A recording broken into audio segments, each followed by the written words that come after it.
दोस्त, नया साल आ रहा है। चलो हम आप सब के लिए अपने वॉइस में कुछ 2 लाइन रिकॉर्ड करके भेज रहे हैं। जो बेवफा छोड़ के गई थी, आज कितने सालों बाद उसका याद आ गया। जो बेवफा छोड़ के गई थी, आज कितने सालों बाद उसका याद आ गया।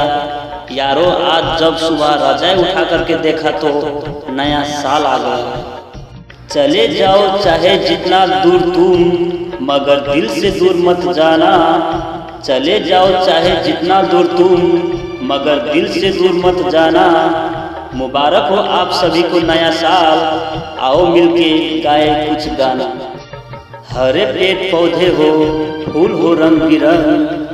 हरे पेड़ पौधे हो, फूल हो रंग बिरंग। नया साल मुबारक हो आप सभी को अपने दोस्तों के संग। एक कप चाय, एक कप कॉफी। एक कप चाय, एक कप कॉफी।